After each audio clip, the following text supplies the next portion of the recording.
Hi all. I thought I'd look at another game from the Rising Stars versus Experience tournament held recently in August, towards the end of August actually.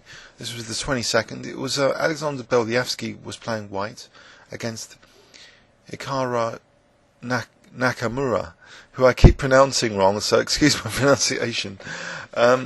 So Hikaru played a brilliant game with the King's Engine. So it started off, this is King's Engine territory, where black, is allowing white to establish a big pawn centre. And as many of you know, I played this myself in Blitz.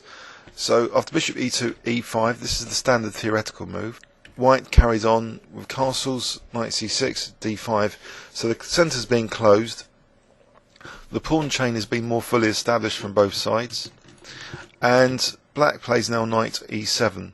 So really he wants this f pawn to go forward later to undermine e4 and also potentially try and get a kingside attack. So knight d2, knight e8, the knight retreats, allowing the f pawn to go. And white is also striking at this part of black's pawn chain, the exploitable base, the most easily exploitable base, with c5 and perhaps knight c4 later because the knight's retreated to d2. So it facilitates knight c4. So f5, c5, very logical. Knight f6 was played. f3, maintaining the chain, and f4. So we have an even more dramatic pawn chain situation for both sides, typical of the King's Engine. Knight c4, and now g5. So black is aiming for g4. And white's piece is very natural, targeting d6. White goes in for more queenside attack, though. He doesn't want to take on d6 just yet. He's building up even more pressure with a4. So potentially, this bishop can now come later to a3 if needed. Also, the pawn on a4 supports b5, and if it's undermined, the a pawn's ready to recapture. So the queenside attack is in full force, but also black's kingside attack is balancing this out. So we have a dynamic and unbalanced position typical of the King's Engine. So a5. So instead of b5, a5 first, a bit curious, maybe b5, b6, so the pawn is now supporting perhaps its partner on b6 when this pawn goes to b6. So h5, very lovely pawn, chain game from both sides now, very dramatic pawn chains here. So b5, d takes c5, the first very interesting decision. Is this going to help black's cause or hinder it if it accelerates white's queenside attack? Well, white actually carried on with b6, so temporary pawn sack there. And like one of my blitz games, if capturing away from the centre, this creates a big pass d pawn for white. What black actually did was g4, and now b takes c7, so white's getting this pass pawn nevertheless. Rook c7, and now knight b5. So is the rook going to move, which might allow white to continue with, say, rook f7 is the natural move. According to Ribka, there's a couple of good moves, but either of these knights actually is a d6 with advantage, because maybe it's picking up this light square bishop, which means white will be able to maybe win g4 later, and it's the end of white's attack. So Hikaru didn't allow that. He played a brilliancy now. He played g3, offering immediately the exchange. But even more brilliant, after knight takes c7, the biggest surprise move of the game. So not even bothering to recapture. If queen takes c7, white will have a big advantage according to Ribka, like with queen b3, for example. So actually, Nakamura kind of played very dynamically. He doesn't want to move his queen away from here because it's useful for ganging up on h2. He played knight takes e4, offering not only recapturing after losing a rook, he's offering another rook, so he's offering two rooks and also a knight now. So what does white want to take, the rook or the knight? Well, actually white didn't take either. He just wanted to blunt this bishop, because usually if you get rid of this light square bishop, that's usually the end of black's attack. So white played a positional sacrifice, which apparently according to Ribka is the strongest move in the position. And black took after takes. Now queen h4, and white will just stop everything with h3 dead in its tracks. It'll be very difficult to do anything after that. Knight f2 is fairly harmless. The key reason is queen c2 and white can defend on the second rank, so this kind of thing is not convincing now. After, say, bishop d1, although it's not that brilliant for white either, e4, it's still kind of dangerous.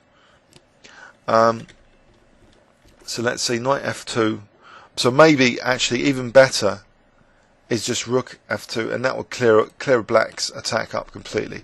Black would be left with these pieces really kind of stuck and without any way of really breaking white down. Here, according to Rybka, king h1 or king f1, and white's got a big advantage. But let's not get too detoured. There's so many variations here to consider. In the game, bishop takes e6, d takes, g takes h2 was played, and after king takes, queen h4, so the king is being harassed here, knight g3. So this is a very surprising knight to have got to g3 via e4. And white continues munching now on the queen side, bishop takes c5, and black plays now e4. So potentially there's a very dangerous threat of e3 and then queen h1 mate, because the pawn on e3 will stop the king evacuation. It will eye that sensitive f2 square. So white played, according to Rybka, a terrible blunder now. White played rook a4, and actually apparently rook a2 is a lot better, but I think this is still very tricky for white. In fact, e3, and apparently it's dead equal here for black. So this is still, a very dangerous position. For example, here, if white did sack for 2 pawns, there's still knight f4, and this is very tricky for white. It's actually given as dead equal.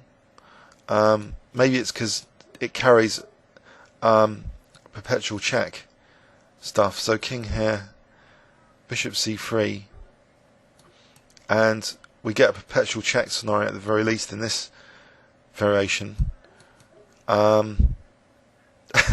It's believe it or not, it's like 0.00, but I don't quite see the perpetual check. Yeah, okay, here, maybe it's coming up now. So in this kind of situation, there'll be a perpetual check. So, alright, this is quite far from the game though. So in the game, rook a4, and now black played rook c8, and there's another brilliant move coming up.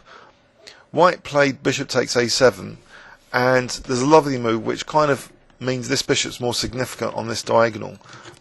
Nakamura played b5. So if it's not going to win material and white has to play en passant, he's blocking in his own bishop. Let's have a quick look at that.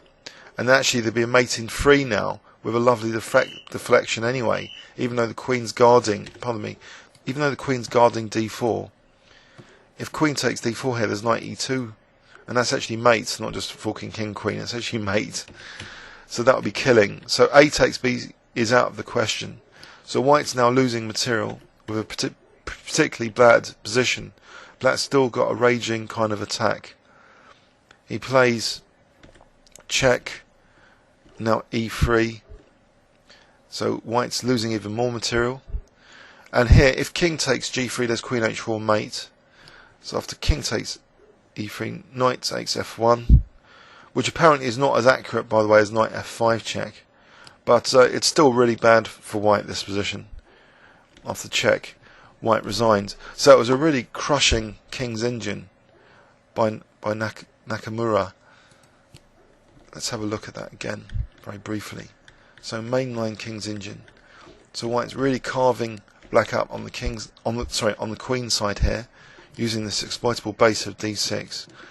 But Nakamura played very, very energetically, offering, in this situation, just a whole rook and yet another rook as well, just to try and get in this vicious, attack with knight takes e4. Brilliant move.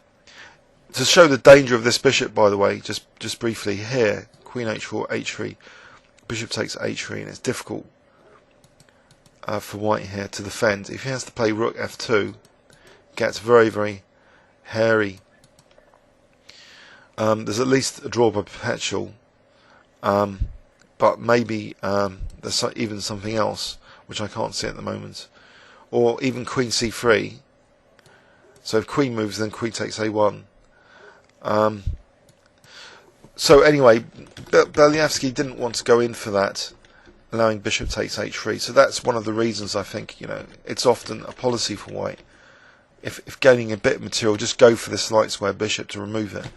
But the attack raged on nevertheless without the light square bishop. So a very fine attacking game. Very nice move here, b5, with this idea of the deflection, bishop d4 check. So black was gaining back some of the material with advantage now, and Beliavsky resigned. I hope you enjoyed that. So it was a good comeback by Nakamura, representing the youngsters in this sort of experience versus youngsters tournament, up and rising stars. Please leave any comments or questions on YouTube. Thanks very much.